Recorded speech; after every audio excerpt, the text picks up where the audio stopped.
नमः। श्री विष्णुरूपाय नमः शिवाय। शिवाय गुरवे नमः। ओम नमः चंडिकाय।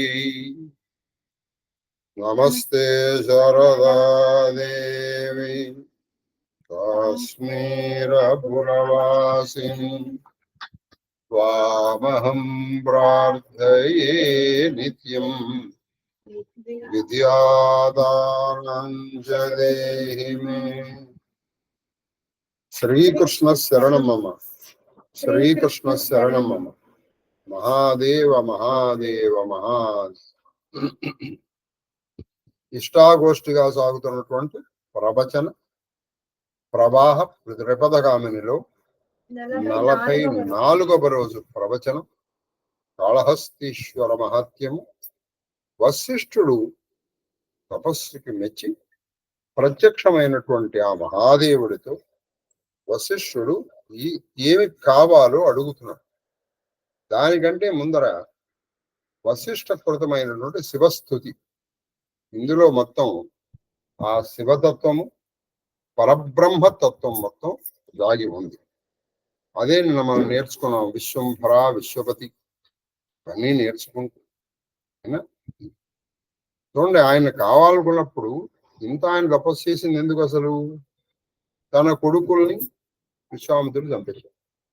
కానీ తీరా వచ్చేసేటప్పటికి ఇప్పుడు ఆ విశ్వామిత్రుడు తను చంపాలనో లేదా తన కొడుకుల్ని బతికించాలని కోరుకుంటున్నాడా? మరి ఈయన ఇంకా ఏం కోరుకుంటున్నాడో మనం విందాము. మహాదేవ మహాదేవ మహాదేవ చెప్పమ్మ. 82వ పద్యం. ఎవరు?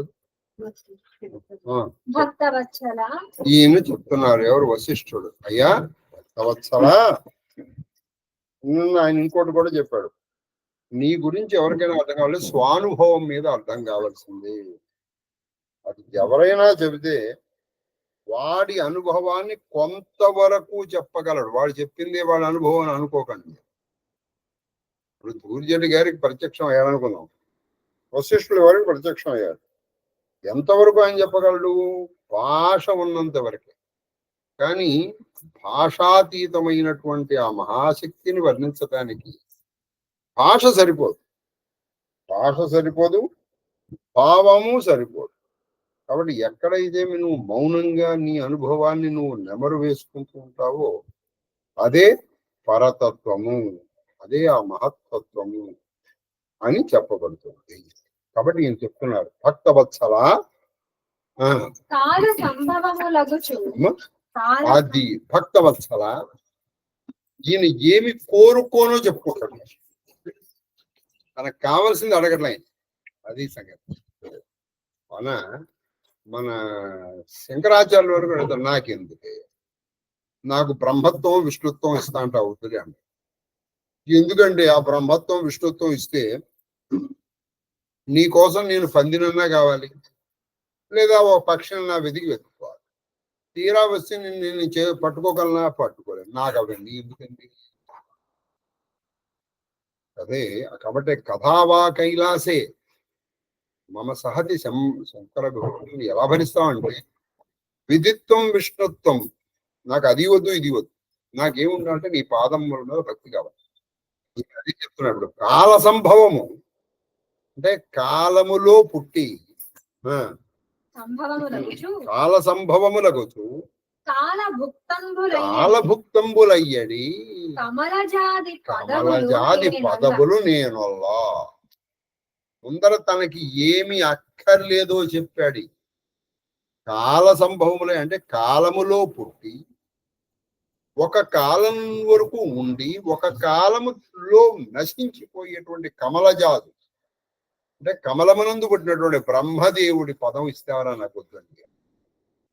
అంటే నిన్ను భవిష్యత్ బ్రహ్మని చేస్తాను, వద్దు అక్కడ నాకు ఆ పదవి. ఎందుకంటే మనకి సరే పూర్ణాయుర్దాయం, సరే మనం పూర్ణాయుర్దాయం అంటే 100 ఏళ్ళు అని మనం చెప్తాం. శతమానం భవతి శతాయు అని. ఇక్కడ శతం అనంతం భవతి అని శాస్త్రం. శతం అంటే 100 అని ఎక్కడ చెప్పలేదు. అలాగే సహస్రం అంటే 1000 అని కాదు. మనం we should not take its numerical value.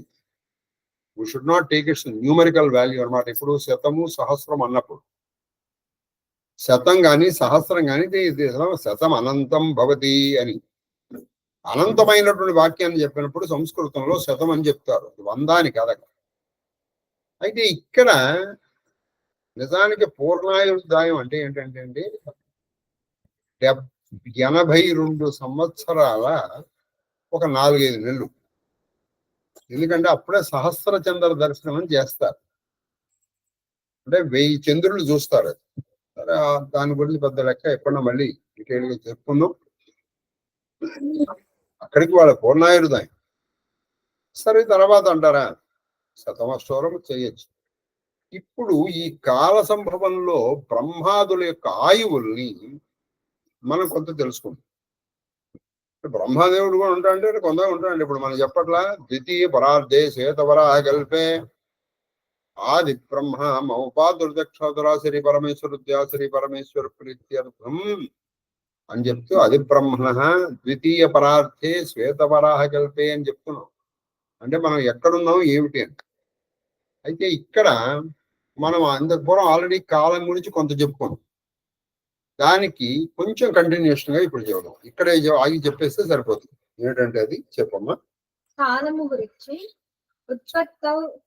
చెప్పమ్మా. కాలోద్భవతి ఉత్పత్తి స్థితౌ చేచ వినాశే చాపి తద్వతాం నిమిత్తం కాలమే బాహుర్విభక్తే ఆత్మానం స్థితం.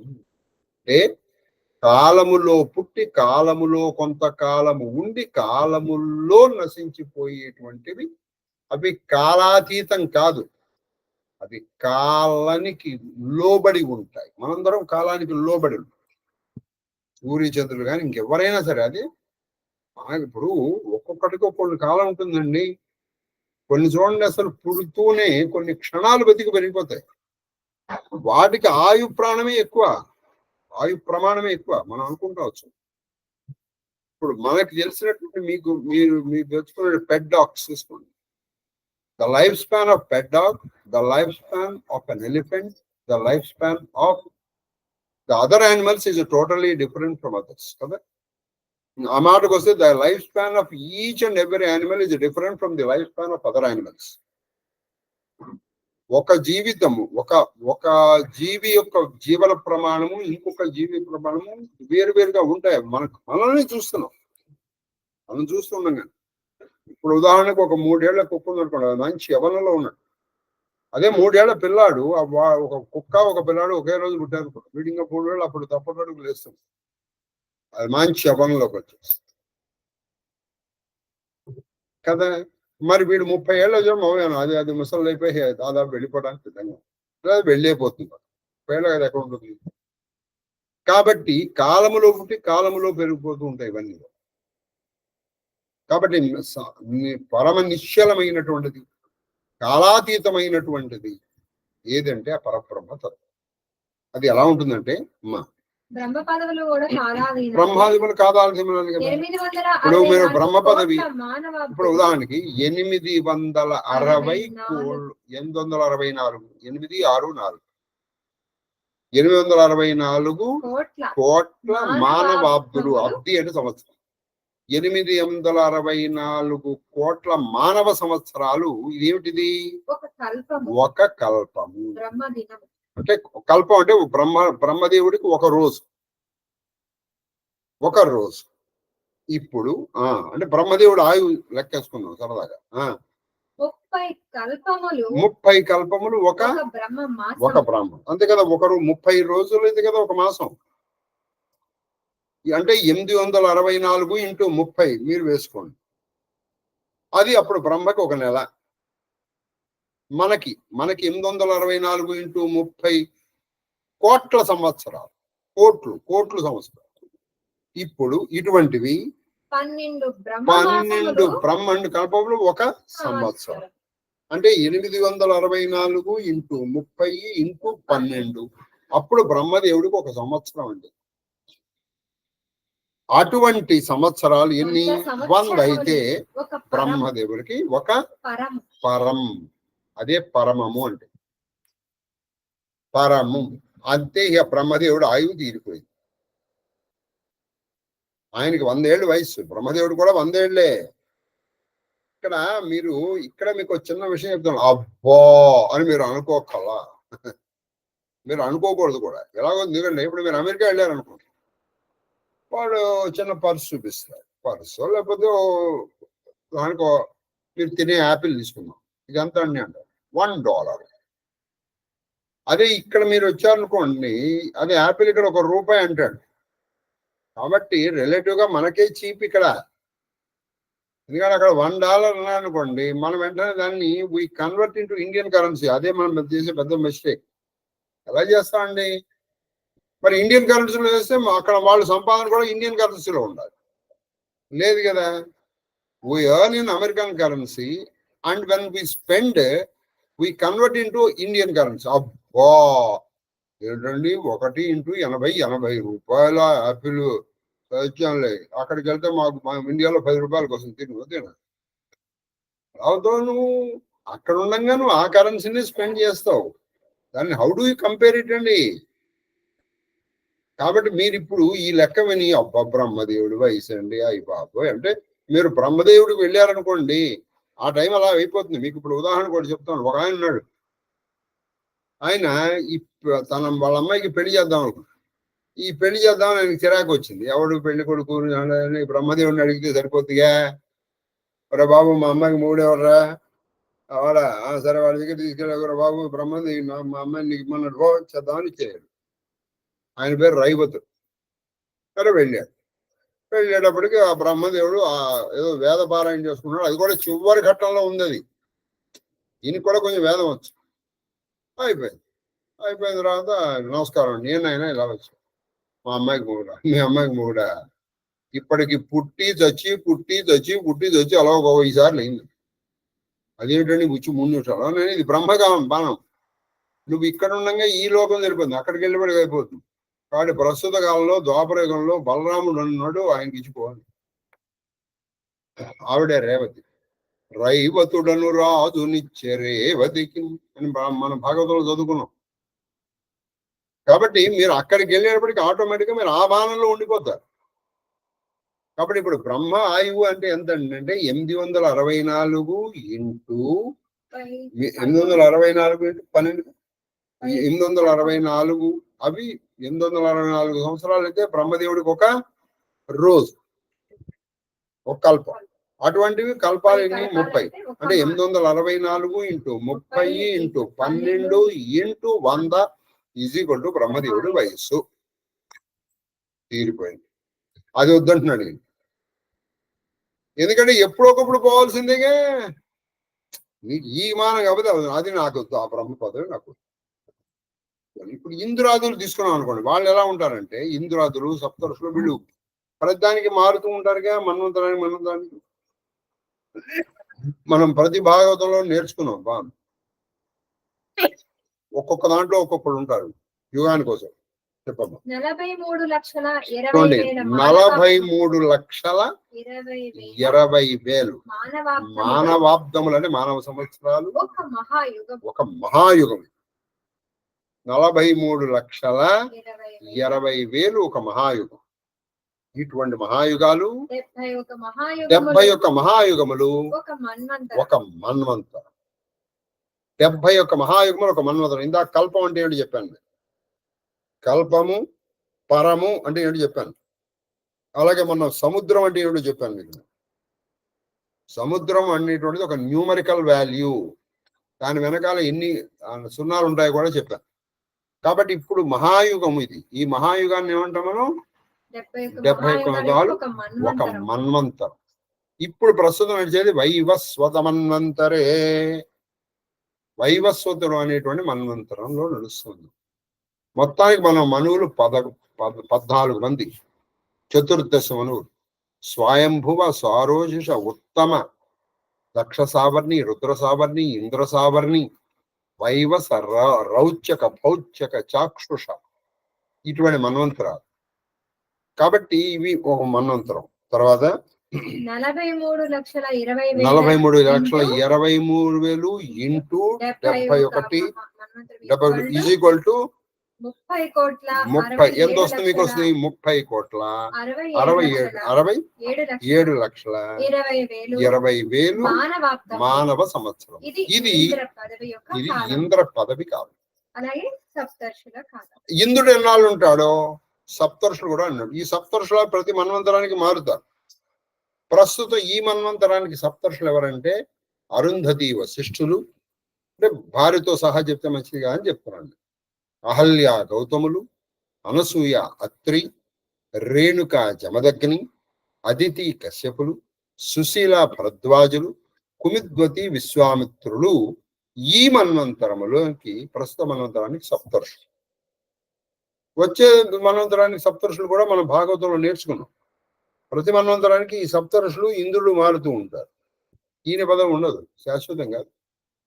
కాబట్టి వాళ్ళ పదవే శాశ్వతం కాదనుకున్నప్పుడు నీకేదో ప్రజలు మెచ్చి ఇస్తే ఒక 5 సంవత్సరాలు అది శాశ్వతం అనుకుని నువ్వు అమరావతి విధ్వంసం చేసావనుకో, మట్టి కొట్టుకుపోతాడు చివరికి. అది సరే చెప్పు.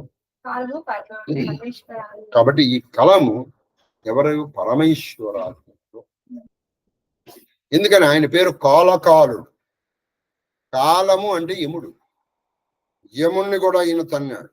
ఈయన విచిత్రం ఏంటంటే శివుడు కాలకాలుడు. కాలమునికి కాలమే, మృత్యువుకి మృత్యు, అంతకాంతకుడి. అలాగే కామారి, ఈయన దగ్గర 2 లేవు. కాబట్టి ఈయన మహాదేవుడు. ఈయన మహాదేవుడు అనడానికి కారణం అంటే కాలమునకు కాలము, కామమునకు ఈయన శక్తి. కాబట్టి కాలముల్లో పుట్టి కాలముల్లో పోయిపోయేటువంటి బ్రహ్మాదుల పదవులు ఓ శివ, ఓ మహాదేవ నాకు అక్కర్లేదు అన్నారు ఆయన. కాలంబు పట్టి మృంగనోపు, అది కాలంబు పట్టి మృంగనోపు, కాలంబు పట్టి మృంగను అంటే కాలము పట్టి మింగలేనటువంటి, అది నీ మింగలేదు. ఏది? నీ చిన్మయ. చితి ప్లస్ మయ చిన్మయ. చితి అంటే జ్ఞానం. చిదేక రసరూపిణి. చిత్ ఏక రసరూపిణి. మనలో కూడా మూలాది బ్రహ్మరంధ్రాంతం ఆ చితేక రసరూపిణి ఎప్పుడు జరుగుతుంది. కానీ మనం దాన్ని అవిద్య, అస్మిత, రాగము, ద్వేషము, అభినివేశంతో మూసేస్తాం. అని కనపడకండి కన్నా చేయాలి.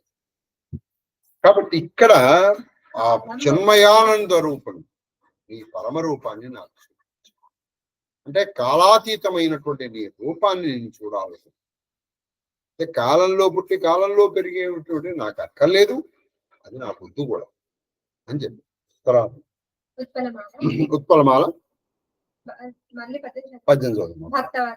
భక్తవత్సల కాల సంభవం పాల సంభవమగుచు కాలభుక్తంబులయ్యడి కమలాజుది పదవులు నేనొల్ల కాలంబు పట్టి మృంగను పడు నీ చిన్మయ. కాలంబు పట్టి మృంగనో పని నీ చిన్మయ. అటువంటి నీ చిన్మయమైనటువంటి అంటే జ్ఞానమయమైనటువంటి రూపాన్ని కోరుకుంటున్నాను. నేను ఏది చూద్దాం అనుకుంటున్నా అంటే ఆ రూపం మొత్తం జ్ఞానం, అది నేను చూద్దాం. అది రెండో కోరిక ఏంటి? కోరిక అంటే ఇది మొదటి కోరిక. రెండో కోరిక ఉత్పలమాల పద్యం. అది ఆది గృహస్థ శేఖరుడవైన నిన్ను. మొట్టమొదటి గృహస్థీనేనండి. శివుడి దగ్గర ఒక విచిత్రం అంటే యోగి అంటే యోగి, భోగి అంటే భోగి. యోగి అయితే యోగి, భోగి అయితే భోగి. ఈయన ఎంత యోగో అంత భోగి. ముఖ్యంగా ద్రాక్షారామ భీమేశ్వరుడు అండి, అబ్బో చాలా బాగుంటుందండి. అది కూడా మీరు అది శ్రీనాథుడు రాసిన కాశీఖండం చదవాలి. ఆస్వాదించగల శక్తి ఉంటే ఆస్వాదిస్తాం. ఆస్వాదించలేకపోతే మనకి ఒక బాగా ప్రచారంలోకి వచ్చేసింది. 2 ప్రచారాలకు వచ్చేసింది. పూజ అంటే డబ్బులు ఇస్తే గానీ దక్షిణ అంటే మనకి పుణ్యం వచ్చేస్తుంది. వాడి మొహాన కొన్ని కాగితాలు పడేస్తే ఖచ్చితంగా చెప్తున్నానండి. బ్రాహ్మడికి విలువ ఇచ్చి బ్రాహ్మణుడు చేసిన పూజకి గౌరవం ఇచ్చి మీరు డబ్బులు ఇవ్వట్లేదు. 99% మీకు మహాదేవుడి కృప వల్ల కొంత డబ్బుంది అన్న అహంకారంతో వాడి మొహాన కొన్ని నోట్లు పడేస్తే కుక్క మొహాన వేసిన బిస్కెట్ లాగా I'm not sorry to use this word, I don't regret to use this word. కుక్క మొహాన కుక్క మురుగుతున్న బిస్కెట్ వేసేస్తే అది నోరు మూసుకుంటుంది. అలా ఇస్తారు మీరు దక్షిణ. పైగా దానికి మీరు ఎవరు చెప్పారో నాకు తెలియదు కానీ కానీ దక్షిణ లేకపోతే మాకు ఫలం వస్తుందండి అంటే వాడి మొహాన కాగితాలు ఇస్తే నీకు ఫలం వస్తుందా? ఎక్కడ రాశారు చెప్పండి? ఏ శాస్త్రంలో రాశారు? కొంతమంది ఇంకోటి మాటలు చెప్పాలంటే ఇంకొంత ప్రల్లదనానికి కూడా లోనయ్యారు. ప్రల్లదనం. నేను కొన్ని మంత్రాలు ఇప్పుడు దశమహావిద్యలు 6 నెలలు 7 నెలలు చేసి ఆ ఫలితాన్ని అందరికీ రావాలని మిమ్మల్ని అందరినీ కూర్చోబెడితే నాకు కూడా మీరు డబ్బులు ఇవ్వడానికి దుస్సాహసం చేసిన వాళ్ళు ఉన్నారు మీలో, లేరా? నేను కూర్చోబెట్టి మిమ్మల్ని చేస్తే అందులో ఏదో ఒక అంతే అంటే అది ఇచ్చేస్తే మీకు రుణం తీరిపోయింది. అది దుస్సాహసం కాదు. అసలు ఈయన తీసుకుంటాడా తీసుకోడా ఎందుకు చేశాడు అన్న జ్ఞానం ఉండక్కర్లేదు.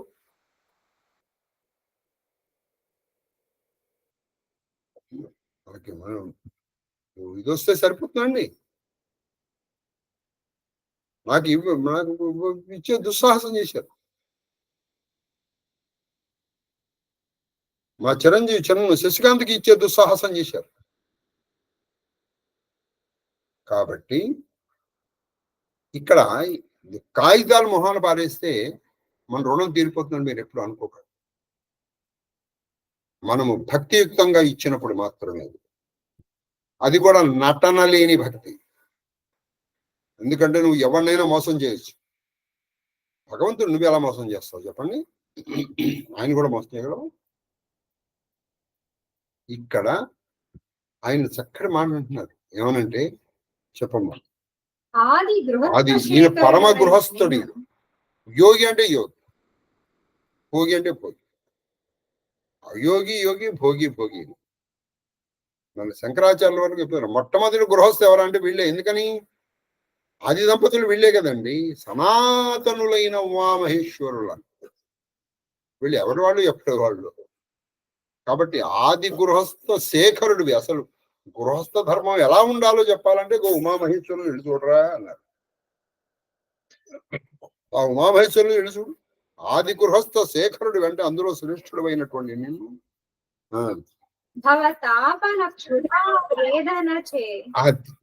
నువ్వు ఆది గృహస్థ శేఖరుడు కదా. ఇందులో గృహస్థ ధర్మం అని ఉంటుందండి. గృహస్థ ధర్మంలో ఒక ధర్మం ఏంటంటే మనకి పెళ్లిలో కూడా చేస్తాం. మనది నాగవల్లి, సదస్యం, తాళీపాకం, అవి ఇక్కడ హోమాలు. అవి ఏంటంటే అక్కడ మనం మన దౌర్భాగ్యానికి బట్టలు పెట్టాడా, వీడు వాడికి పెట్టాడా, బావమరిదికి పెట్టాడా, అందులో పట్టుబట్టలు పెట్టారా, ఈ బట్టలు పెట్టారా, లేకపోతే ఇంకోటి పెట్టారా అన్ని ఈ లెక్కలు వేసుకునేటువంటి లెక్కలు వేసుకునే దాంట్లోనే మనం కాలం గడిపేస్తాం. అసలు అక్కడ జరగాల్సింది ఏంటంటే గృహస్థ ధర్మాన్ని నేర్పడం. పెళ్లి నిజానికి అయిపోతుంది, తలంబరాలతో పెళ్లి అయిపోయింది. ఆ తర్వాత జరిగేది గృహస్థ ధర్మం. అదే అసలు. అక్కడికి వచ్చేటప్పటికి ఎవడు ఉండడు. చూడండి, అక్కడికి వచ్చేటప్పుడు ఎవడు ఉండడు. ఏదో అదృష్టం కొద్దీ పెళ్లి కొడుకు మిగులుతున్నారు ఈ ప్రస్తుత కాలాన్ని. ఇంకొన్ని సంవత్సరాల తర్వాత వాళ్ళు కూడా ఉంటారు. ఏంటండి గురుగారు మీరు చేసుకోండి సార్, వాడు చేసుకోవాలి. వాడు చేసుకుని వీళ్ళ చేతుల్లో దారిపోసి ఏమో వస్తాయి కూడా, అది కూడా రావచ్చు బహుశా. అదేమిటంటే ఆవిడ వండటం ఆవిడ బాధ్యత, వడ్డించడం ఈయన బాధ్యత. అందుకని కనీసం దర్భలు వేసి అక్కడ పెడుతున్నారు. అంత కూర వండించేవాడు. ఇప్పుడు వండడం కూడా వండలా, బియ్యం పెట్టి చేస్తారు. కాబట్టి ఏ దినమైతే మన ఇంట్లో అతిథి లేకుండా మనము మన కోసం మనం వండుకునేది వండుకునే దుర్దినము అని పిలుస్తారు. ఏ రోజునైతే మన ఇద్దరి కోసం మనం వండుకుని తినేసి వెళ్ళిపోయాను అది దుర్దినం. కాబట్టి నువ్వు గృహస్థ శేఖరుడివి, గృహస్థ ధర్మాన్ని నువ్వు పాటిస్తావు కదా. చూడండి, చాలా వశిష్ఠుడు చాలా తెలివిగా అడిగాడు, నువ్వు గృహస్థ శేఖరుడు కదా, మరి నీకు గృహస్థ ధర్మాన్ని పాటించాలి కదా. ఈ గృహస్థ ధర్మంలో అండి ఒక పగటి భాగాన్ని 15 భాగాలు చేయాలి. 15 భాగాలు చేస్తే అందులో 8వ భాగాన్ని అతిథి దేవేళ అంటారు. అంటే నువ్వు పొద్దున్నే సూర్యోదయం అవుతూనే మనం తినేసి కూర్చోకూడదండి. సూర్యోదయంతో పాటే తినేసి మనం కూర్చోకూడదు. అప్పటి వరకు మధ్యాహ్నం అతిథి వేళ వరకు అర్చన చేసుకుని అప్పుడు చూడాలి, వెయిట్ చేయాలి. ఆ 8వ జామ అయిన తర్వాత ఎవరన్నా వస్తే అదృష్టం, రాకపోతే అయ్యో అనుకుని కనీసం అప్పుడు తినాలి. అయ్య బాబాయ్ ఇవాళ వచ్చాడు రోయ్ అనుకోకూడదు. ఆహా ఇవాళ ఎవరు రాలేదు, మిగిలిపోయింది ఫ్రిడ్జ్లో పెట్టుకో, రేపు కూడా వాడుకోవచ్చు అని పెట్టుకోకూడదు. మీరు చదవండి కావాలంటే శ్రద్ధాత్రయ విభాగం. అందులో తపస్సు అంటే కొన్ని గంటలు కూర్చుని చేయడమే కాదు, వాంగ్మయ తపస్సు, వాచక తపస్సు, వాచకం, మనస్సు తపస్సు, వాక్ తపస్సు, కాయక తపస్సు, ఈవెన్ భోజనాల్లో కూడా అనుద్వేగతరం వాక్యం సత్యం ప్రీహితం చేయదు. అలాగే ఎటువంటి భోజనం, ఎటువంటి మనస్తత్వం ఉన్నవాడు ఏ సాత్విక రాజస తామస గుణులు తింటారని చెప్తారు. దాచిపెట్టుకున్నది, బాగా చల్లనిది, బాగా వేడిది, తామస గుణాలు తింటారు. ఒక యామము అంటే మినిమం 3 గంటల తర్వాత తినేదాన్ని భోజనము అనరు. అది చెప్తే సభలో బాగుండదని నేను చెప్పట్లా. మాకు సిగ్గులేదు సార్, చెప్పామంటే చెప్పకూడదు బాగా సార్, నాకు అంతకంటే సిగ్గులేదు. ఒక 3 గంటలు నువ్వు దాచి చేసే వాళ్ళని ఎవరన్నా అంటారు చెప్పమంటారా? సిగ్గు లేకపోతే నేను చెప్పేస్తాను, నాకేం భయం లేదు. ఎందుకంటే ఎవడెవరు తెలియాలి కదా చెప్తే, మనం పాటించినా పాటించకపోయింది. అది చదవండి, మీరు పుస్తకాలు చదవండి. కాబట్టి ఎప్పటికప్పుడు చక్కగా చేసుకోవాలి. ఇక మరి వారం రోజులకోసారి చేసుకుంటే వాడికి చెప్పేది ఉందండి. కాబట్టి నువ్వు గృహస్థ శేఖరుడు అయిన వాడు 8వ భాగం వరకు నువ్వు ఆగాలి. అప్పుడు ఎవరైనా వస్తే ఆహా అభ్యాగత స్వయం విష్ణువు, అప్పుడు వాళ్ళు ఆ పెళ్లిలో చెప్తారు, ఇది ఆచార్య దేవో భవ, అతిథి దేవో భవ, శ్రియాదేయం హ్రియాదేయం అని చెప్పి అపెట్టిస్తారు. అదనమాట. నువ్వు ఆది గృహస్థ శేఖరుడివి కదా. ఏమి వాడారండి, దూర్జటి వాడి ఆడింది దూర్జటి, వాళ్ళు వీళ్ళు కాదు. ఆది గృహస్థ శేఖరుడివైనటువంటి నువ్వు ఇప్పుడు నేనెవరిని? అసలు ఒక్క క్షణంలో వశిష్ఠుడు ఇలా మార్చేశాడు సీన్. ఇప్పుడు అతిథి దేవో భవ, ఎవరికి అతిథి దేవుడు? గృహస్థుడు. ఇప్పుడు గృహస్థుడు ఎవరు? శివుడు.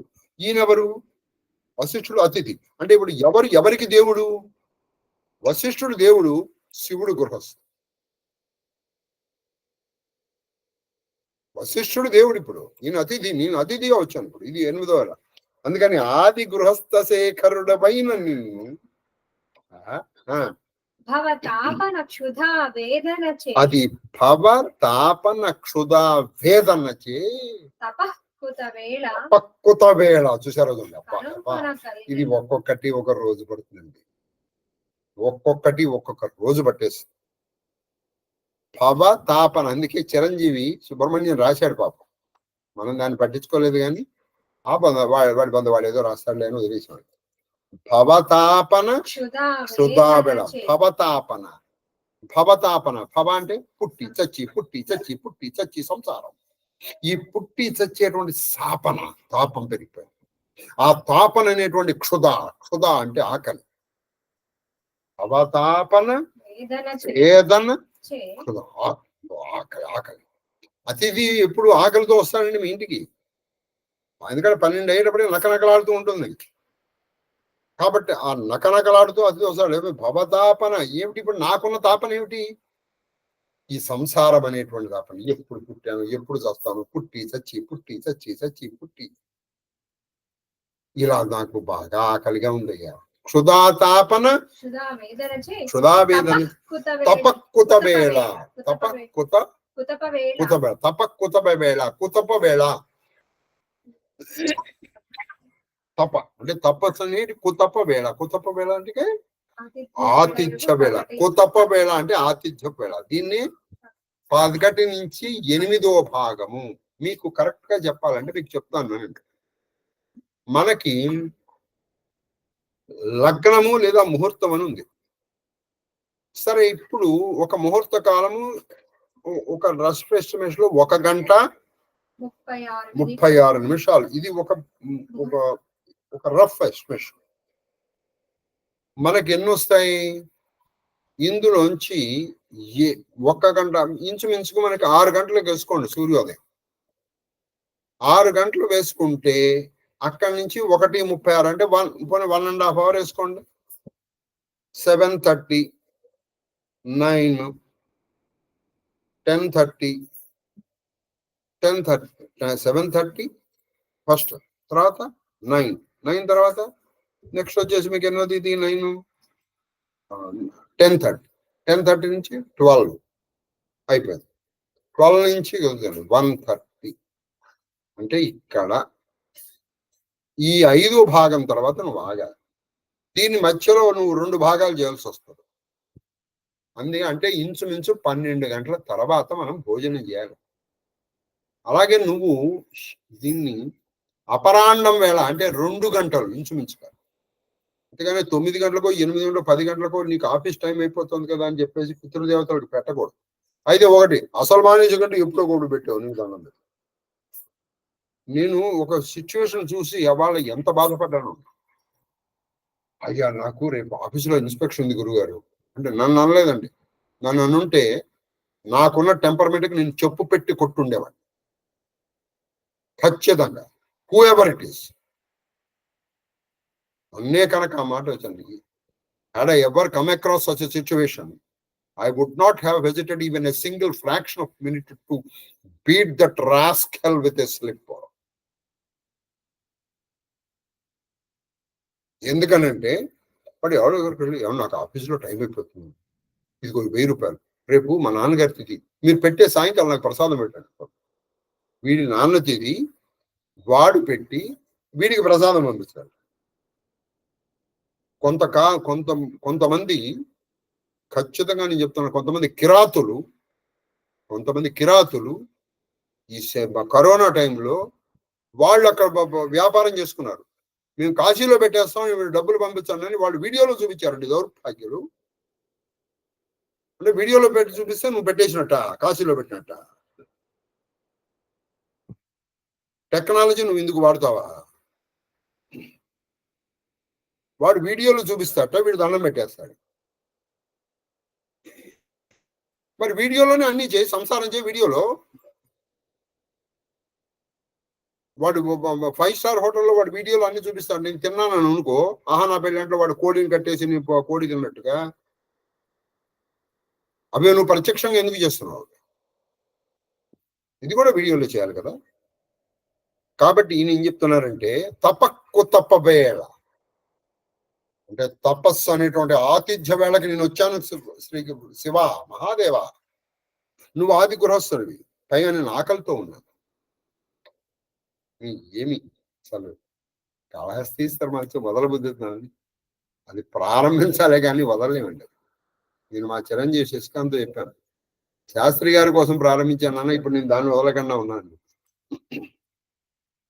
నువ్వు ఆది గృహస్థుడివి, నేను అతిథిని, పైగా నేను అతిథి మధ్యాహ్నం వేళకు వచ్చాను నేను. ఇప్పుడు నువ్వు నాకేం చేయాలి? భోజనం పెట్టు. ఏం భోజనం పెడతావంటే కనుగొన కలిగి నువ్వు ఇప్పుడు నా అదృష్టవశాత్తు నీ అదృష్టవశాత్తు. అసలు మీరు ఈ మాటల యొక్క సొగసు తెలిస్తేనండి ఈ రాత్రికి మీరు పడుకోలేరు. మీ అదృష్టం కొద్దీ నేను దొరికానయ్యా. అతిథి ఇప్పుడు మన భారతదేశంలోని తిన్నవాడు వాడు పెట్టిన వాడికి థ్యాంక్స్ చెప్పాడు, పెట్టిన వాడికి తిన్నవాడికి థ్యాంక్స్ చెప్తాడు. మన దగ్గర కల్చర్ అది. ఎందుకంటే నువ్వు తిన్నావు కాబట్టి నువ్వు ధరించానయ్యా, నువ్వు తినకపోతే నాకు ఎవడు దొరుకుతాడు అని అన్నమాట. కాబట్టి నీ అదృష్ట కొద్దీ నేను దొరికాను ఇవాళ నీకు శివ. పైగా నేను ఆకలితో ఉన్నాను, అతిథి వేళకు వచ్చాను, కొత్త వేళ వచ్చాను, అంటే మధ్యాహ్నం వేళ వచ్చాను. నువ్వు గృహస్థుడివి, నీ ధర్మం కూడా ఇప్పుడు ఏమి నీ ధర్మం? నా ఆకలి తీర్చు. బ్రహ్మ విద్యౌదన భిక్ష హృదయం వన పాత్రమునందు పెట్టవే. శివ మహాదేవ, నువ్వు ఒక పంచి నాకు బ్రహ్మ విద్యౌదనము, ఔదనం అంటే భోజనం, అది పెట్టున్నారు. బ్రహ్మ విద్య ఏమిటి? బ్రహ్మ విద్య ఈ సంసారం, ఈ జగన్మిథ్య, బ్రహ్మ సత్యం, జీవో బ్రహ్మనాపరహ అనేటువంటి ఇది నా బాగా అడిగిపెట్టి చెప్పాలి. ఊరికేదో స్పీచ్ ఇచ్చేసి ప్రవచనం ఇచ్చేసి వెళ్ళిపోకూడదు. నాకు ఎలా భావన అంటే నాకు అనుభవంలోకి వచ్చేట్టు చేయాలి. ఆ బ్రహ్మ విద్య నాకు అనుభవంలోకి రావాలి. దేన్ని నువ్వు బ్రహ్మ విద్య అనాలి? ఏదైతే శాశ్వతమైనటువంటి విద్యో దాన్ని బ్రహ్మ విద్య అంటారు. ఆ విద్య ఎటువంటిది? స్వాత్మానంద లభీభూత బ్రహ్మాద్యానంద సంతతి. అటువంటి విద్య నాకు కావాలి. ఎవరో నాయన మరి నేను పెడతాను సరే, నీ దగ్గర పాత్ర ఉండాలిగా. మరి భిక్షుకుడి దగ్గర పాత్ర ఉంది, నా దగ్గర ఉంది. ఏమిటి? నా హృదయం అనే పాత్ర, నా మనస్సు అనే పాత్రలో పెట్టేటే. అంటే నేను మనస్సు లోపలికి వెళ్ళిపోవాలి. నేను చెప్తున్నాను, ఎవరికి ఎక్కుతుందో ఎవరికి ఎక్కట్లేదో నాకు తెలియదు. ఎందుకని? ఒక చేత్తో కాఫీ కప్పు పట్టుకుని ఇంకో చేత్తో ఇంకోటి ఏదో, అప్పుడే ఆవిడ పాపం వర్షం వస్తుంది, వేడివేడిగా పకోడీ తింటే బాగుంటుంది అని ఆవిడ పకోడీ చేస్తే పకోడీలో ఉల్లిపాయ తక్కువ అయిందో అనుకుంటూ అప్పుడప్పుడు ఇది వింటూ ఎప్పుడు ఇంకో దాని గురించి ఆలోచిస్తూ, లేదు మన ఇంటికి మనం డిస్టర్బ్ చేయడానికి ఎవడూ లేనప్పుడు, మనని డిస్టర్బ్ చేయడానికి ఎవడూ రానప్పుడు, ఇంకే విధంగానూ మనకి తోచనప్పుడు ఇదేదో వింటే పోలా ఏడుస్తాడు అని వినలేదు. అట్లాంటిది కాదురా, ఇదే పనిగా వింటాను. నాకు దీని తర్వాత ఉండకూడదు. అట్లా నాకు నువ్వు చెప్పాలి, నేను వినాలి. ఆ భిక్ష పెట్టవయ్యా నాకు. చాలండి, అదొక్కడి పెట్టేస్తే ఏది తెలుసుకుంటే నువ్వు ఇంకా ఏది తెలుసుకోవాల్సిన అవసరం లేదు. ఏది తెలిసిన తర్వాత అన్నీ నీకు తెలుస్తాయో, ఏ భిక్ష తిన్నవాత రాదు మళ్ళీ నువ్వు ఏది తినాల్సిన అవసరం ఉండదు. ఏది తిన్న తర్వాత ఇదే నీకు ఆఖరి పుట్టుక, ఆఖరి చావు అయిపోతుందో, ఎక్కడికి నువ్వు వెళ్ళిపోయిన తర్వాత నువ్వు మళ్ళీ తిరిగి రావో శాశ్వత పరబ్రహ్మలోకం.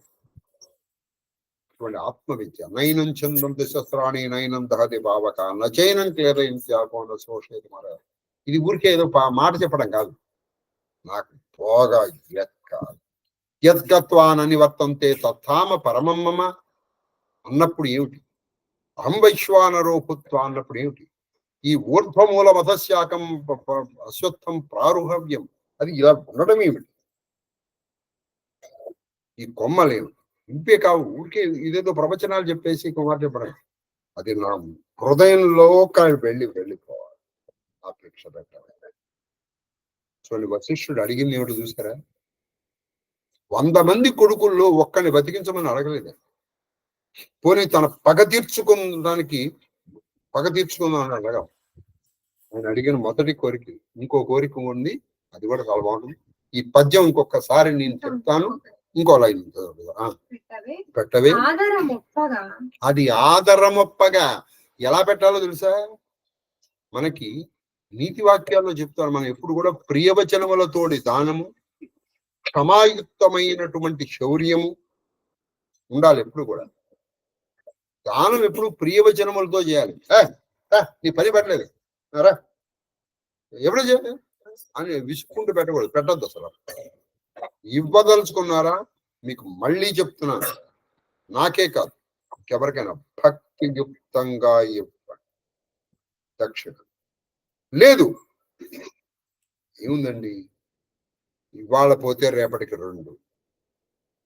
ఇది శాశ్వతం మనకి. ఏది శాశ్వతం చెప్పండి? మన కళ్ళెదురుకున్న ఎంతమంది వెళ్ళిపోవట్లేదు, పోతాడు. మీరు పెట్టే దాంతోనే వాడు బతకడు. ఇది గుర్తుపెట్టుకోండి. Mind it dear friends. ఎప్పుడో ఒకప్పుడు చెప్తే మీకు, అప్పుడు కూడా నేను చాలాసార్లు చెప్పాను, దాదాపు 5 సంవత్సరాలు చేశాను నేను. ఎన్ని దంపతులు వచ్చి కూర్చున్నారు. నాకు ఎప్పుడైనా అనిపిస్తాను వాళ్ళు ప్రస్తావక్తిగా కూడా ఎప్పుడు అనుకుంటారో లేదో అని నాకు డౌట్. నాతో ఎప్పుడు ఎవరు అనలేదు. మరి మీతో మీరు అనుకుంటున్నారు నాకు తెలియదు. కాబట్టి ఆదరముగా అంటే గౌరవంగా ఇవ్వయ్యా. సర్రా పని ఇవ్వట్లేదు ఏంటి అడిగా, అలా కాదుట. ఇవ్వదలుచుకున్నది ఆధారంగా, ఆధారముగా. అది ఏమి మారండి. పునరయాచిత వృత్తి సుఖింతు ఈశ్వర. నేను సుఖించుకోతాను. ఎలా వేచాలో తెలుసా? ఆయన చెప్తారు, నేను అడిగితే నిన్ను అడుగుతానయ్యా. వస్త్రో ధూత విధౌ సహస్రకర్తన విశ్వార్చనే అర్చిత త్వామే వ్యాచభో. నేను అడిగితే నిన్ను అడుగుతా. నీవు ఇంకో బచ్చాగాన్ని అడగాల్సిన అవసరం నాకే అంటూ ఈయన మాట్లాడతారు ఇక్కడ. పునరయాచిత, ఇదే నేను ఆఖరిసారిగా చెయ్యదాల్సిన. మళ్ళీ చెయ్యి ఇలా జాపకూడదు శంకర, మళ్ళీ చెయ్యి ఇలా జాపకూడదు శివ, మళ్ళీ చెయ్యి ఇలా జాపకూడదు మహాదేవ. ఈ నోటితో మళ్ళీ ఇది కావాలి అని అడగకూడదు శంకర. ఇదే ఆఖరిసారి కావాలి. పునరయాచిత. ఎందుకని? నీకు అది వచ్చిన తర్వాత నువ్వు ఇంకేం అడుగుతావు? చూడండి, నువ్వు ప్రపంచంలో ఇంకేదైనా సరే మళ్ళీ అడగాల్సి వస్తుంది. వాడు అన్నం పెట్టాడనుకుంది, ఏముంది, 1 గంట 2 గంటలు, ఓ రోజు 2, మళ్ళీ స్టార్ట్. సార్ అయిపోయింది. వాడికి బట్టలు కట్టుకోవడానికి ఇచ్చాడు, ఎన్నాళ్ళు వస్తుంది? ఇలా ప్రపంచంలో నువ్వు ఏది ఇచ్చినా సరే అది మళ్ళీ నువ్వు తిరిగి ఇవ్వవలసి వస్తుంది. ఏది ఇస్తే నువ్వు మళ్ళీ తిరిగి ఇవ్వాల్సిన అవసరం ఉండదు. ఏది నువ్వు తీసుకుంటే మళ్ళీ నువ్వు ఏది తీసుకోవాల్సిన అవసరం ఉండదు. నేను మళ్ళీ ఇంకెవరిని యాచించకూడదు శివ. నేను ఇంకా మళ్ళీ ఎవరిని యాచించకూడదు. పునరయాచిత వృత్తి. నేను హాయిగా సుఖం పడిపోతాను శంకర్. ఆ బ్రహ్మ విద్యోదనము పెట్టాలి. ఏ మాత్రము కదిలే కాదు, ఆ జీవుడికి లక్షణం ఉంటే ఈ పద్యానికి కదిలిపోయి ఖచ్చితంగా దీన్ని అప్పచెప్పేస్తారు. అది సరే, ఏమి పద్యం అండి నిజంగా. అది అడగాలి నిజంగా. మీ ప్రతిరోజు ప్రార్థన అయిపోయిన తర్వాత ఇదొక్కటి అడగండి ఆయన చాలు, ఇంకేమీ అడగక్కల. మన లిస్టు చెప్పాలని చాలా ఉంది. వాడికి ఉద్యోగం, వీడికి పెళ్లి, వీడికి ఇల్లు, వాడికి కారు, వాడికి ఆరోగ్యం, వీడికి ఇది, వీడికి ఇది, వాడికి అది, వాడికి మనం చెప్పాలే గాని వాడు ఇక మన లిస్టు చూసి ఏమిట్రా ఇది ఆపరా అంటాడు. అదనమాట. కాబట్టి ప్రతిరోజు ఇది ప్రార్థనా శ్లోకము. మీ పూజ అయిపోయిన తర్వాత శివుణ్ణి అడగవలసినటువంటిది.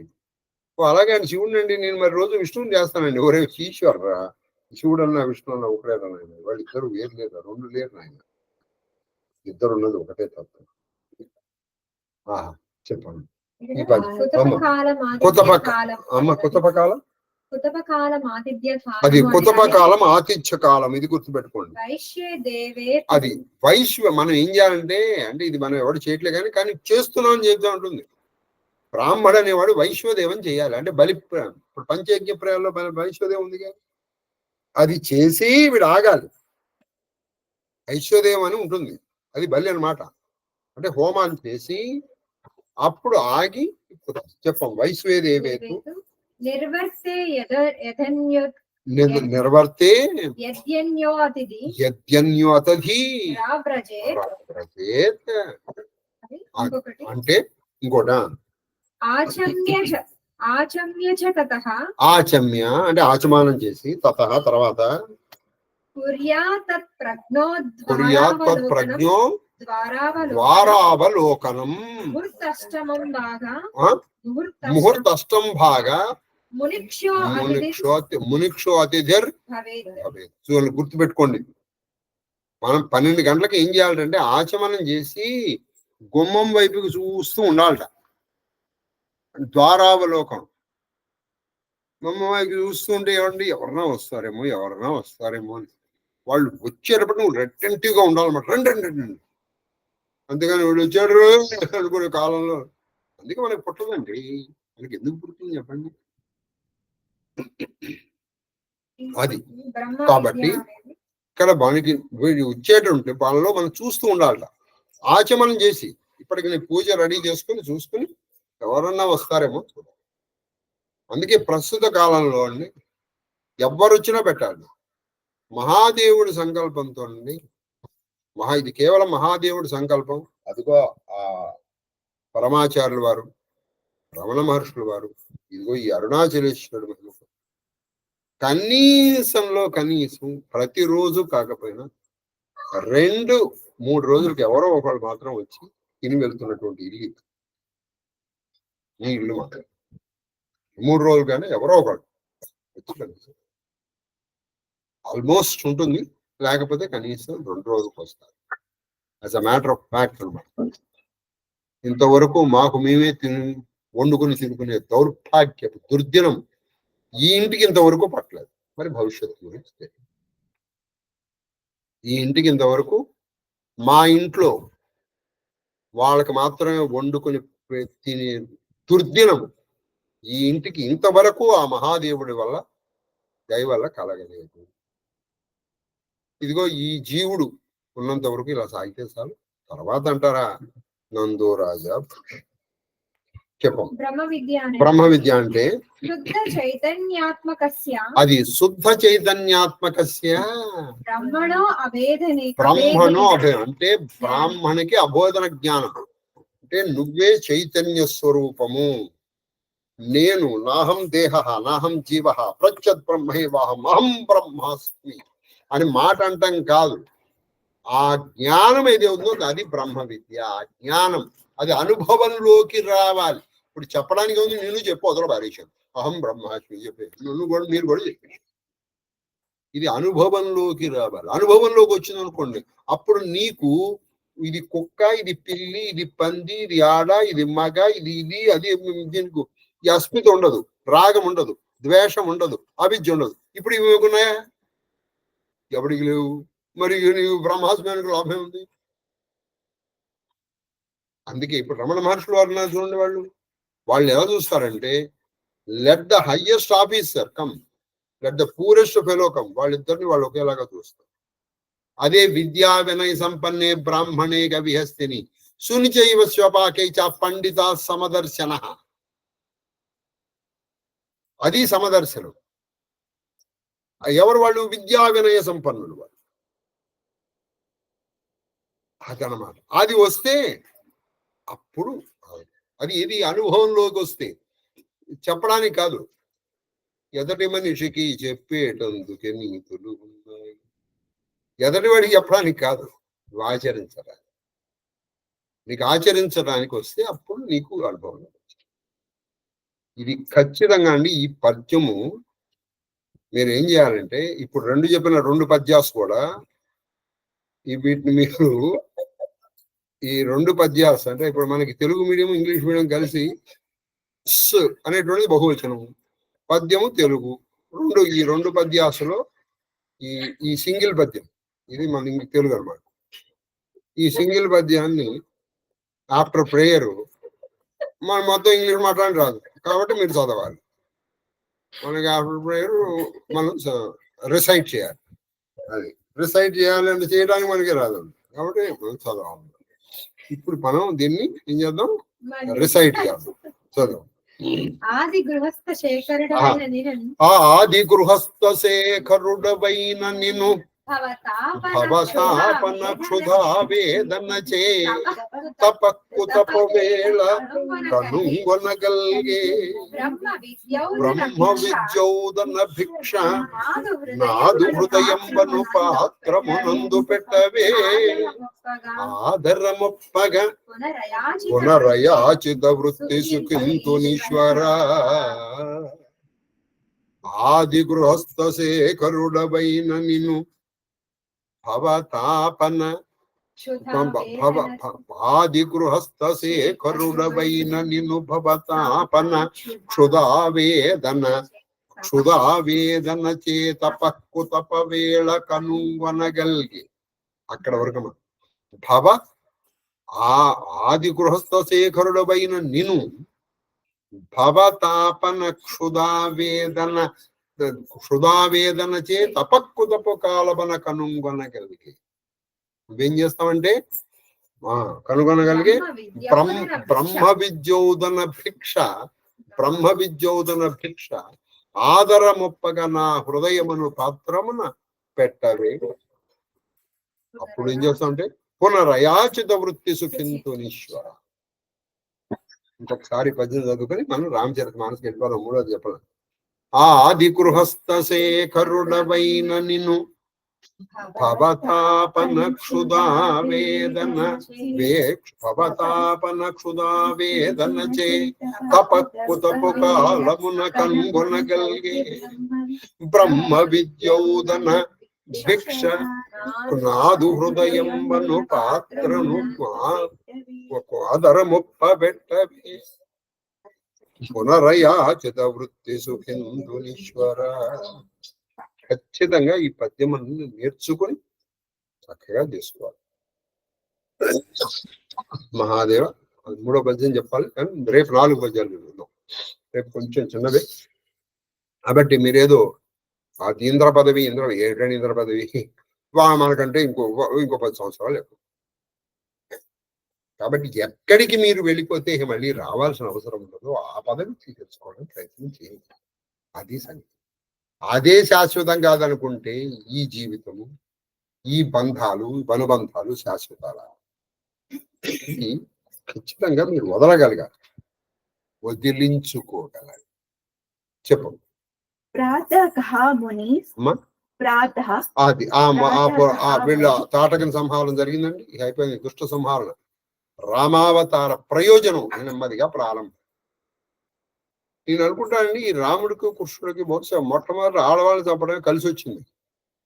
ఎందుకనంటే కృష్ణుడు కూడా ఆయన మొట్టమొదటి చంపింది పోతన, రాముడు కూడా మొట్టమొదటి చంపింది తాటక. అంటే బహుశా కలిసి వచ్చిందని అది కంటిన్యూ చేశారేమిటో మరి మనకు తెలియదు. అది ఇది కేవలం ఒక లౌకికమైన మాట్లాడండి, అదేం లేదు. కానీ వాళ్ళు ఆ మొట్టమొదటి వచ్చింది పూతన, మరి ఇక్కడ కూడా తాటక. ఇది నేనన్నది కాదు, ఒక మంచి కవి చెప్పారు. ఈ కవులు వాళ్ళకి అందుకనే రవిగాంచనుచో కవిగాంచును అంటారు. వాళ్ళు భలే వాళ్ళు చేస్తారు. వాళ్ళకి బాగా కలిసి వచ్చినట్టుందండి ఇది. అందుకని ఆడవాళ్ళు చెప్పడం ప్రారంభించారు. అది సంగతి. రామ కహాముని ప్రాతః కహాముని సన రఘురాయి నిర్భయ జజ్ఞ करहु तुम जाई होम करण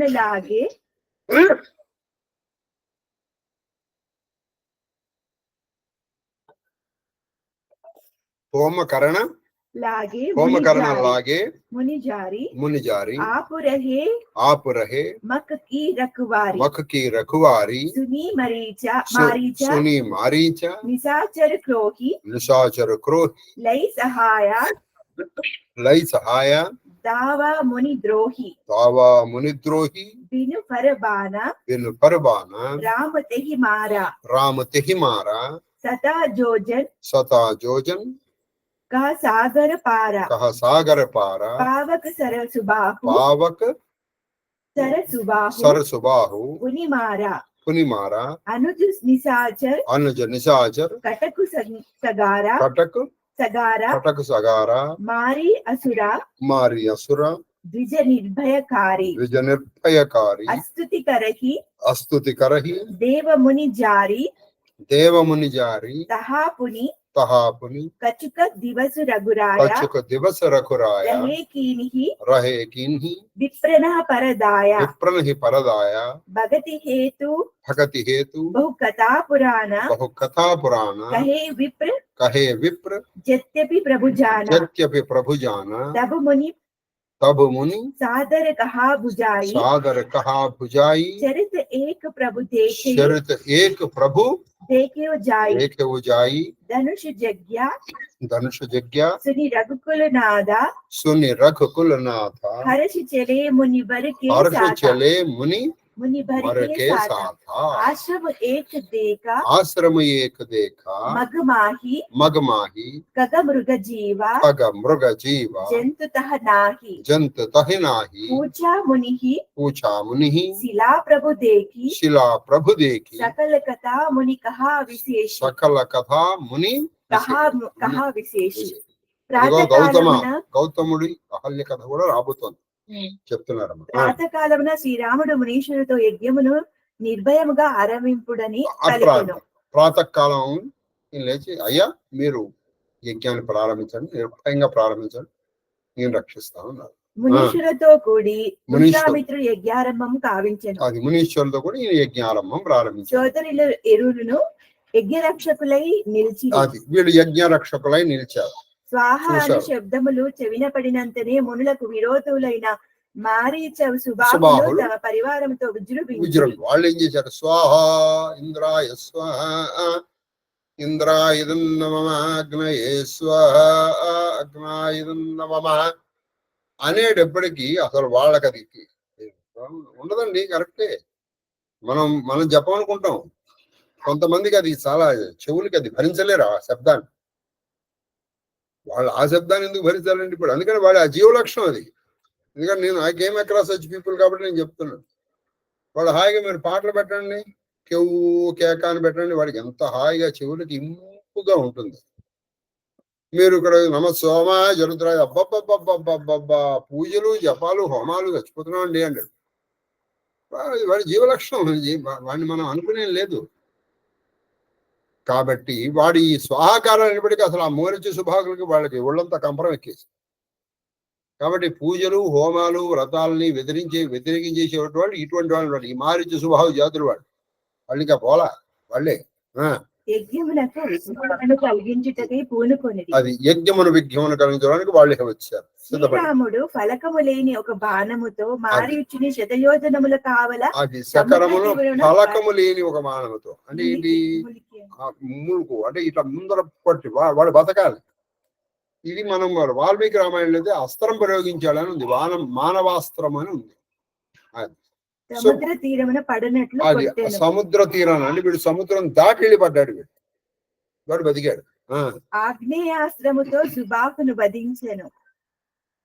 ఈ లెక్క ప్రకారం ఆగ్నేయాస్త్రంతో సుబాహును వధించాడు. అంటే ఈయనకి ఇలా దర్శనం అయ్యి ఉండొచ్చు. తులసీదాస్ది కరెక్ట్ లేదా ఆయనది కరెక్ట్ అని మీరు నిర్ణయాలకి రాకండి దయచేసి.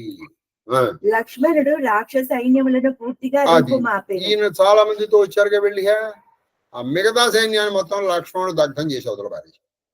ఈ విధముగా రామలక్ష్మణుల సంరక్షణలో యజ్ఞము నిర్విఘ్నంగా ముగిసింది. అయిపోయింది. వీళ్ళు వచ్చిన పని పూర్తయిందండి. యాగ రక్షణ పూర్తయింది, చక్కగా నిర్విఘ్నంగా నిరాటంకంగా పూర్తయింది. వారు మునులను భయరహితులుగా చేశారు. వాళ్ళే భయం లేని వాళ్ళు చేసేసి దేవతలందరూ కూడా విశ్వామిత్ర ఆది మునులను వారిని ప్రస్తుతించారు. దేవతలు కూడా విశ్వామిత్రుడు మిగతా మునులు కూడా వీళ్ళని ప్రస్తుతించారు. చాలా బాగా చేశారు నాయన. లక్ష్మణ సహితుడైన శ్రీ రఘునాథుడు వారిని అనుగ్రహించుచు అచట కొంతకాలం ఉండెను. మిగతా వాళ్ళందరితో కొంచెం కొన్నాళ్ళు ఆ ముని ఆశ్రమంలోని కాలం గడిపారు. ఎవరు? రామచంద్రుల వారు. రాముడు అన్నింటినీ ఎరిగిన వాడే అయినప్పటికీ అన్ని తెలిసినప్పటికీ భక్తి పరవశుడై విశ్వామిత్రుడు భక్తి వరుసగా అన్ని వారికి విషయాలు చెప్తున్నాడు. తెలుసు, కానీ మీరు చెప్తున్నారు అన్ని ఈయన వింటూ ఉన్నారు. పిదప విశ్వామిత్ర మహర్షి సాదరముగా ఇట్లు పలికెను. విశ్వామిత్రుడు ఒకనాడు చెప్తున్నాడు, నాయన రామచంద్ర, ధనుర్యజ్ఞ మహోత్సవమున తిలకింతము రెండు. అది మన ఒక ధనుర్యాగం జరుగుతుంది నాయన ఒక చోట. అక్కడ మీరు రామాయణంలో కూడా ఉన్నాయి, అక్కడ నువ్వు చూడాల్సినవి 2 ఉన్నాయంట. ఏమిటో ఆయన చెప్పలేదు, ఏమిటని ఈయన అడగలేదు. వాల్మీకి రామాయణం ధనుర్యాగం జరుగుతుంది ఆయన, అక్కడ నువ్వు 2 చూడాలన్నా. అలాగా గురువు గారు అన్నాడు. పదండి. అది ఏమిటో ఆయన చెప్పలేదు విశ్వామిత్రుడు. ఏమిటండి ఆ 2 అని ఈయన అడగలేదు. మాటలు వినగానే రఘునాథుడు సలక్ష్మణుడై ఆయన వెంట సంతోషముతో బయలుదేరాను. సలక్ష్మణుడై లక్ష్మణుడితో కలిసి ఆ ధనుర్యాగానికి బయలుదేరారు. మార్గ మధ్యమున పశుపక్షాదులు ఏ ఇతర పాములు లేని ఒక ఆశ్రమం చూచి. ఒక ఆశ్రమం ఉంది. అక్కడ ఎలా ఉందంటే అక్కడ పశువులు లేవు, పక్షులు లేవు, ఏమీ లేదు. అది చాలా విచిత్రంగా ఉంది. ఒక రాయి మాత్రం పడి ఉండెను. ఒక రాయి పెద్ద రాయి. శ్రీరాముడు దానిని కూర్చి అడిగాను. ముని ఆ కథను సవిస్తరముగా తెలిపాను. నేను అడుగుతున్నాను, ఈ కథలోనేనండి గంగావతరణ ఘట్టం, కుమారస్వామి జననం, ఇవన్నీ కూడా వాల్మీకి రామాయణంలో వస్తాయి. ఆయన అడుగుతుంటాడు, ఈయన చెప్తూ ఉంటాడు. సరే, ఇప్పుడు ఈయన మాట్లాడిగాడు. ఈ ఆశ్రమం గురించి చెప్పన్నాడు. విశ్వామిత్రుడు చెప్పడం ప్రారంభించాడు. అహల్య శాప విమోచనం. అహల్యకి శాప విమోచనం అయిపోయింది. 2వది కూడా ప్రారంభమైంది. కానీ మరి చూద్దాం. ఇది కూడా అవి 2 చెప్పాం కదా, ఇవి కూడా 2 చెప్పాలి. దోహ గౌతమ నారీ శ్రాపబస. గౌతమ నారీ శాపబస. ఉపల దేహ దరి దీర. ఉపల దేహ దరి. ఉపలము అంటే రాయి, రాయిగా మారిపోయింది నాయన. చరణ కమల రజ చాహతి. ఇక్కడ మీకు అసలు విషయం ముందర నేను చెప్పేస్తాను, తర్వాత తులసిదాసు వారికి ఎలా దర్శనంలో అది విన్నాం. గౌతముడు అహల్యని రాయి కమ్మని శపించలేదు.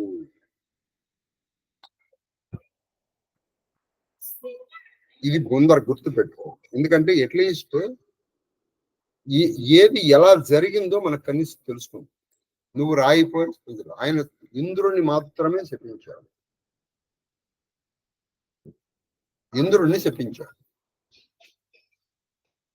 ఏది ఆయనకి పురుషత్వం లేకుండా ఒంటి నిండా కళ్ళు, సహస్రాక్షుడయ్యాడు. సరే, ఆయన పక్కన పెట్టాను. ఈవిడ్ని చూశాడు. నేను చూశాను అంతే. గౌతముడు అహల్యను చూశాడు. చూసేటప్పటికి ఆవిడకి అర్థమైంది. ఏమిటి అర్థమైంది? తను నేను శపిస్తాడని కాదు, కానీ ఈవిడికి మనస్సులో ఒక బాధ మిగిలిపోయింది. కాబట్టి ఈ బాధతో ఆయన చూపుని క్షమించి ఈయన చూశాడు అనుకోండి, ప్రతి క్షణము అనుక్షణము ఈవిడ పాపాన్ని ఇది అనుభవించాలి. ఒకసారి క్షమించడం ఉంది చూసారా, చాలా క్షమించడం కంటే ఒక విధంగా తిట్టేయడం బెటర్. అప్పుడు ఈవిడ ఒక నిర్ణయానికి వచ్చింది, నేను మీరు క్షమించినా నేను క్షమార్హురాలని కాదు, కాబట్టి నేను అంటే ఆయన అక్కడి నుంచి వెళ్ళిపోవడానికి సిద్ధపడిపోయారు. ఆయన చూశారు, అంటే దాదాపు నువ్వు నాతో రమ్మని లేదు అదో చూశారు. నేను రాను, నేను నా పాప పరిహారం అయ్యే వరకు ఇక్కడ నేను శిలలాగా తపస్సు చేసుకుంటాను. గుర్తుపెట్టుకోండి, ఆవిడ కూర్చుంది శిలలాగా, ఇక కదల్లా.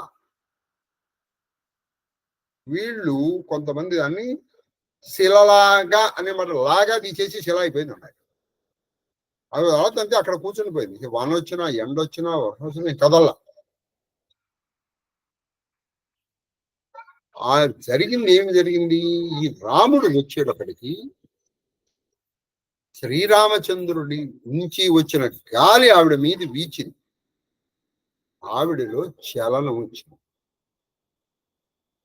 అప్పటి వరకు ఇప్పుడు ఒక మనిషి చనిపోయాడు అనుకోండి, అది ఎలా ఉంటుంది చెప్పండి?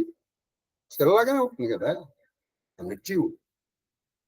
అది అలాగే ఉంది, ఇన్నాళ్ళు చల్లం లేదు. గాలి వచ్చినా ఎండ వచ్చినా ఎప్పుడు వచ్చినా అది చల్లం లేదు. కానీ ఇప్పుడు శ్రీరాముడి నుంచి వచ్చినటువంటి గాలికి ఆవిడికి చలనం వచ్చింది. చలనం వచ్చేటప్పటికి లేచింది. అంటే ఏమిటి? ఆవిడ పాప పరిహారం. అంతేపోతే ఆ వెళుతూ దారిలో ఆయన కాలు తగలలేదు. అది సంగతి. కాబట్టి ఈవిడ పేరు అహల్య. హలము అంటే ఏమిటి? నాగలి. ఈవిడ ఒక విషయం ఏంటంటే, మరి ఒక్క ఈ కథ ఏదైతే ఉందో ఒక రామాయణంలో లేదు, బ్రహ్మవైరుక్తంలో ఉంది, బ్రహ్మాండంలో ఉంది.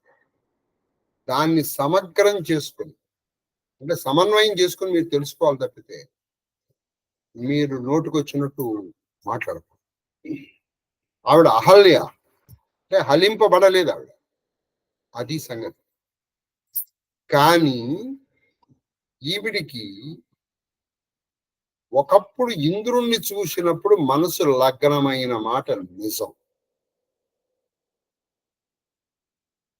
ఇంద్రుడి మనసు లగ్నమైంది నిజం.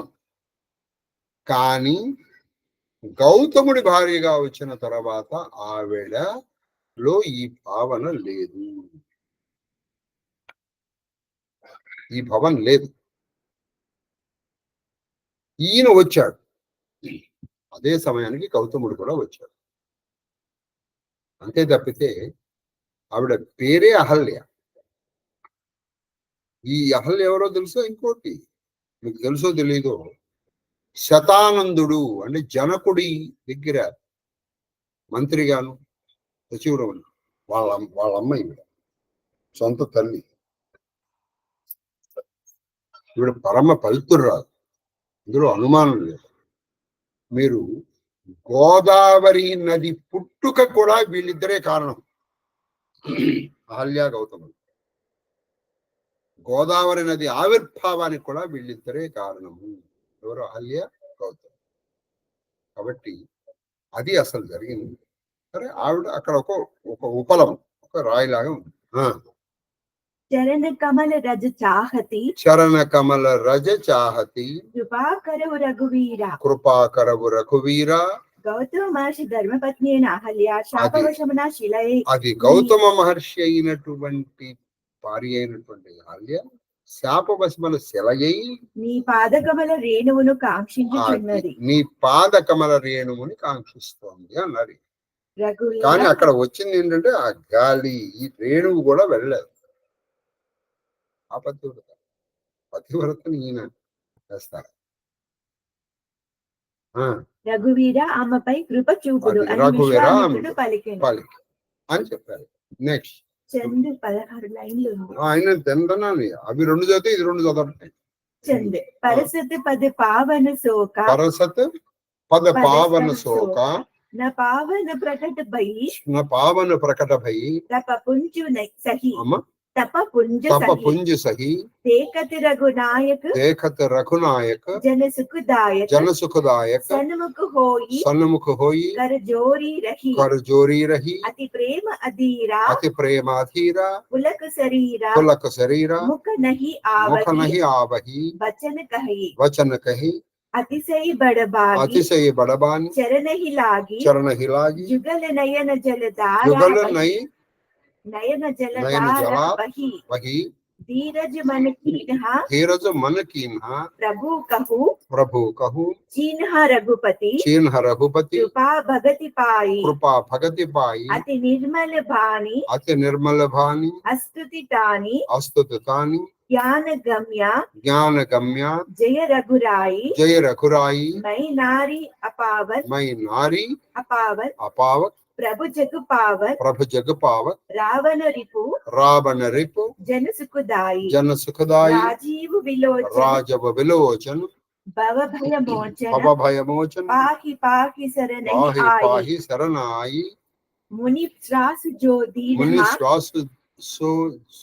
दीन्हा, అతి బలకీన అతి బలకీన పరమ అనుగ్రహ పరమ అనుగ్రహ మై మాన మాన దేకేవు బరిలోచన్ దేఖవు బరిలోచన్ హరి భవమోచన్ హరి భవభోచన్ ఇహయి లాభ ఇహ శంకర లాభ జాన భై శంకర జాన వినతి ప్రభు మోరి వినత ప్రభు మోరి మైమతి బోరి మై మతి బోరి నాదనా మాగవు నాదన్న మాగవు బర ఆనా హరాన పదకమల పరాగ పద కమల పరాగ పరాగ రస అనురాగ రస అనురాగ మమ మన మమ మన మధుప కరైపాన మధుపు కరైపాన జహీ పద సురసరిత జహీ పద సురసరిత సుర సరిత పరమ పునీత పరమ పునీత ప్రకట భయి ప్రకట భయి శివ సీసధరి శివ శీసధరి సోయి పద పంకజ సోయి పద పంకజ జహీ పూజత్ జహి పూజత అజ్ మమ అజ మమ శిరధరేవు శరధరేవు కృపాల హరి కృపాల హరి ఎహి బాతి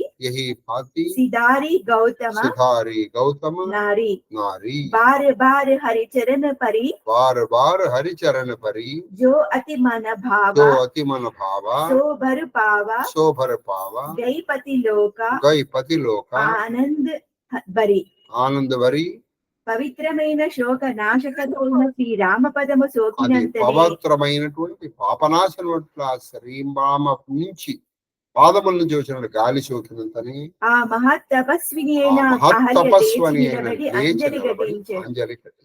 భక్తులకు ఆనందప్రదుడైన భక్తులకి శ్రీరాముని ఆనందాన్ని కాంచి ఇచ్చేటువంటి శ్రీరాముని చూసి ఆమె ప్రేమ ఆమె విహలమైనది ప్రేమ విక్ఫలం ప్రేమతో నిండిపోయింది ఆవిడ మనసు.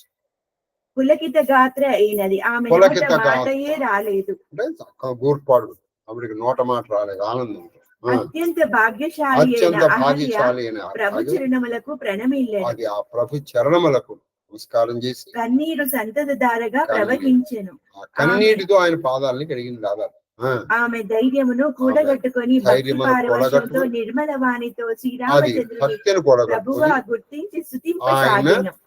మొత్తానికి ధైర్యాన్ని కూడగట్టుకుని భక్తితో ఆ ప్రభువుని స్తుతిస్తోంది అంటే అహల్యాకృత రామస్థుతి బ్రహ్మ జ్ఞానులకి గోచరమగు ఓ బ్రహ్మజ్ఞానులకు రఘురామ, మాత్రమే నువ్వు గోచరమవుతావు తెలుస్తావు ఓ రామ నీకు జయము. నీకు జయమొద్దాక నేను అపవిత్రురాలును, నేను మీరు అపవిత్ర లోక పావనులు, భక్తులకు అది సుఖప్రదులు. మీరు లోకపావులు నేను అపవిత్రురాలని అందులో అంది కాబట్టి ఆ రెండోది ఏంటంటే నువ్వు లోకపావనుడు అందరినీ పవిత్రం చేసేటువంటి వాడు ఆ భక్తులకు సుఖప్రదులు. భక్తులకి నువ్వు సుఖాన్ని ఇచ్చేటువంటి ఓ వాడు. ఓ రావణాని రావణుడి యొక్క శత్రువా కమలనయన అప్పటికే జనన కమల. మరణ క్లేశములను జనన మరణ క్లేశాలను పోనాలి భవసాగర్ నుంచి దాటించేటువంటి వాడా నేను మీ శరణు జొచ్చి నేను మీకు- నన్ను నేను మీ రక్షింపుడు శరణు. రక్షింపుడు. అది నన్ను రక్షించాలి శరణు ఉంది ఆయనకు ఒక లక్షణం ఉంది మన వాల్మీకి రామాయణంలో చెప్తాడు సకృదేవ ప్రపన్నాయ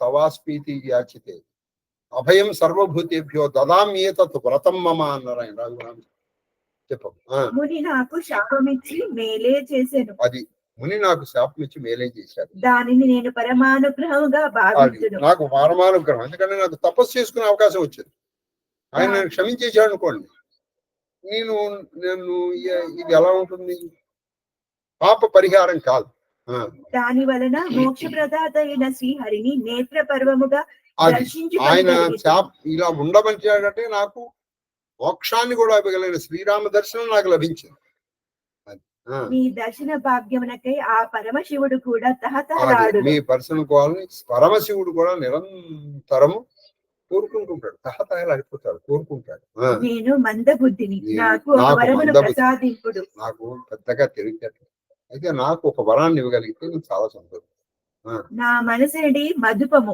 అంటే నా తుమ్మెద, మనసు అనేటువంటి ఒక మధుపము తుమ్మెద సర్వదా నీ సర్వదా నీ పాదకమల పాదములనేటువంటి రసాస్వాదనమును కమలముల మీద ఉండాలి తెలుసుకున్నట్లు అనుగ్రహింపుడు. నాకు వరం అంటే నీ పాదములు కమలములు కదా కమలము మీద పువ్వు తుమ్మెద వస్తుంది కదా నా మనసు అనే తుమ్మెద ఎప్పుడు నీ పాదములని కమలముల మీద ఉండాలి నీ పాదముల నుండి పరమ పవిత్రమైన గంగ ఉద్భవించి నీ పాదము నుంచే అంటే గంగ విష్ణు పాదోద్భవ సంభూత కదా శివుని శివుని జుటం జటాజూటమును అలంకరించింది కదా మీ శ్రీపాదములను కడిగి నీ బ్రహ్మవారిని శ్రీపాదములు భక్తితో సేవించండి. అది అట్టి బ్రహ్మ నీ కడిగిన పాదము పాదం అంటే బ్రహ్మ కూడా నీ పాదములు కడిగాడు అటువంటి నీ పాదాలు నా శిరముపై మోపకడను, నేను నా ధన్యురాలను. శరముపై మోపండి అంటే నీ నమస్కారం పెట్టాను కాబట్టి నేను ధన్యురాలు అని నేను పలుకుచు ధన్యురాలని పలుకుతూ అహల్య పదే పదే భగవంతునకు ప్రణమిల్లెను.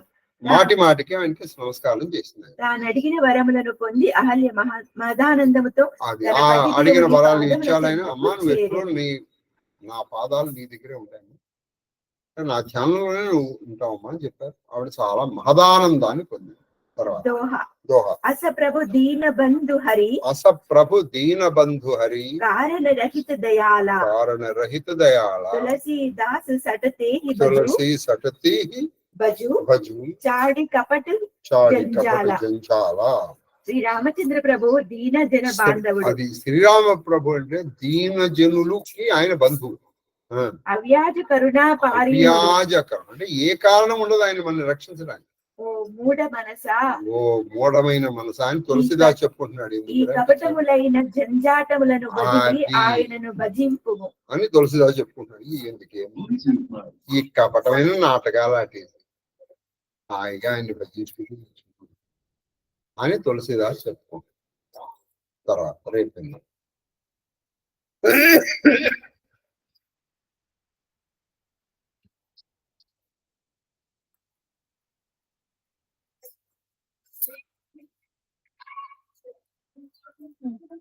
ధూపమాగ్రాపయామి దీపం దర్శయామి ధూపదీపానందరం శుద్ధాజమనం సమర్పయామి నైవేద్యం నివేదయామి. ఓం భూర్భువః సర్వచైతన్యమహి బుద్ధిం యాన ప్రచోదయామి జ్ఞాన ప్రసూనాం బాహరికాళహస్తీశ్వర హనుమత్ సీతాలక్ష్మణ భరత రామచంద్ర పరబ్రహ్మణే నమో నమః. షోడశ సహస్ర భార్యా పుత్ర పౌత్ర పరివేష్టిత శ్రీకృష్ణ పరమాత్మనే నమో నమః. ఓం ప్రాణాయ స్వాహా ఓం ప్రాణాయ స్వాహా ఓం ప్రాణాయ స్వాహా సమానాయ స్వాహా ఓం బ్రహ్మణే స్వాహా. దేవదేవాని పాదో ప్రక్షాళయ ముఖే ఆచమనిం సమర్పయామి. తాంబూలం సమర్పయామి. తాంబూలచరణానంతరం సుధాజమనిం సమర్పయామి. మంగళమహానీరాజన దీపం రామాయ రామభద్రాయ రామచంద్రాయ వేదసే రఘునాథాయ నాథాయ సీతాయ పతయే నమః.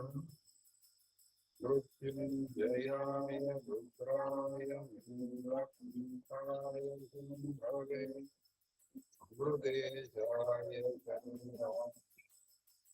మహాదేవాయ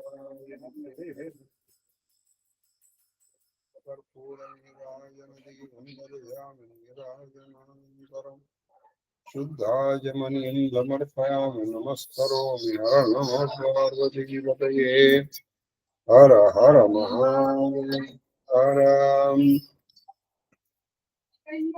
ఆది గృహస్థ శేఖరుడబగునిను ఆది గృహస్థ శేఖరుడబగునిను భవతాపనక్షుదా వేదనచే తపక్కు తపవేళ కనుగొనగల్గే.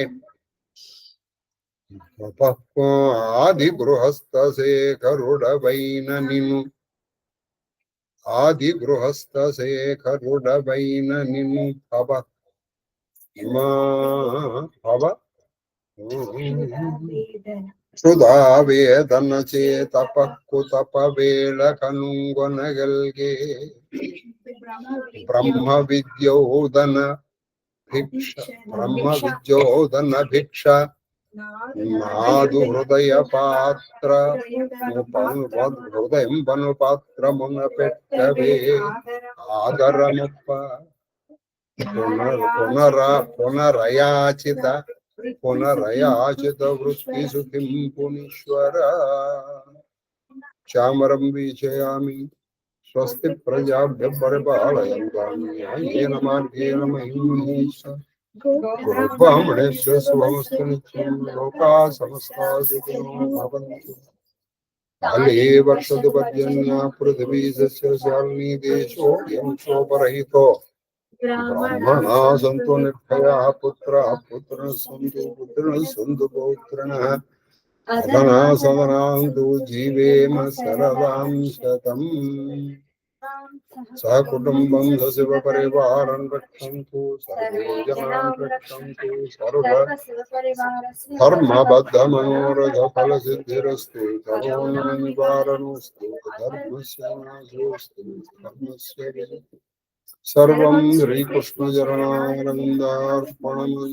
గురవే పరమేశ్వర మహాదేవ మహాదేవ మహాదేవ.